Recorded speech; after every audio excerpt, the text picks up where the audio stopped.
The foundation of the church is Jesus Christ. It was laid once and for all, but a foundation is not yet a house, and Christ never claimed that the church already stands as a finished building. On the contrary, the true church is still being built. Many are convinced that Christ's promise has already been fulfilled and that the church exists in full in the form of today's denominations. They seem to think that simply declaring belief automatically makes a person part of the spiritual temple, even if their life bears no resemblance to the apostles' lives. Yes, anyone can enter the temple building, but not everyone can become one of its supporting pillars or a block in the wall. In the first centuries, the apostles were forced to insist on the holiness of the church. Otherwise, it would not have survived the chaos of the ancient world. Indeed, it was the authority of the church that helped it endure wars, empires, reforms. And yet we see that sin was always present within Christian structures. Why did a temple declared holy crack so easily? Because the construction is far from finished. The foundation is in place, but the walls are still being raised. On any building site, there will be noise, dirt, and mistakes.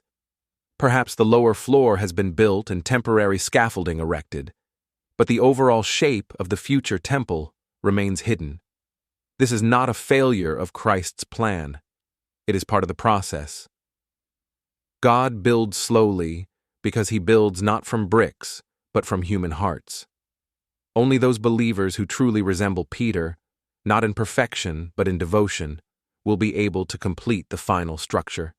People ready to fall and rise, to take up their cross and go. God is not looking for the religiously correct, but for the spiritually growing. Yet most people instinctively avoid the living Jesus. We are more comfortable with a symbol than with a person. A symbol can be worn around the neck. A person must be carried in the heart, and that is harder. A perfect God confronts us. So we try to tame Jesus, leaving him either knocking at the door or hanging on the cross. That's easier. He is distant, silent, uninvolved. But Jesus taught otherwise. We must knock, we must seek, we must make an effort. A mirror principle applies here. Human movement toward God should be the response to God's movement toward humanity. Contemporary Christianity often shies away from this idea, hiding behind grace without effort. But Peter did more than believe. He was martyred. Paul did more than hope. He traveled, endured persecution, and gave himself without reserve. Their lives show that the kingdom of God is indeed taken by effort. We still argue about salvation by faith or by works, forgetting a third dimension.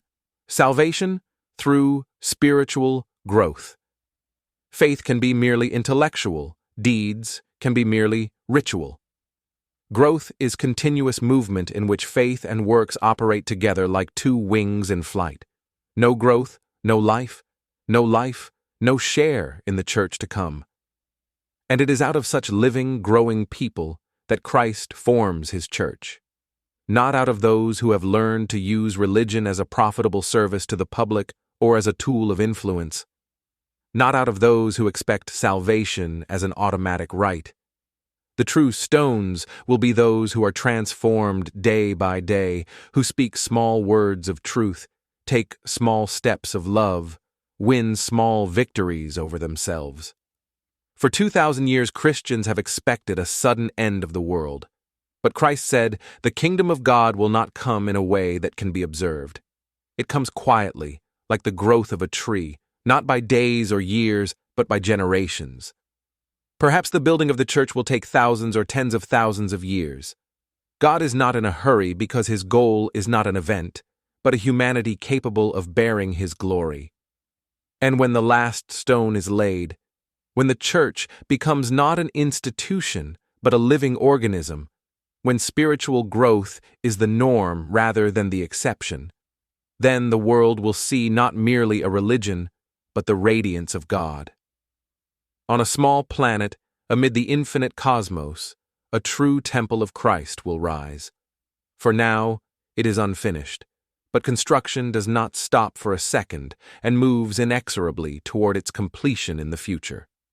We build that temple every day, by our choices, our honesty, our thirst for truth. And the more such people awaken in the world, the faster the Church of Jesus will take on its true shape.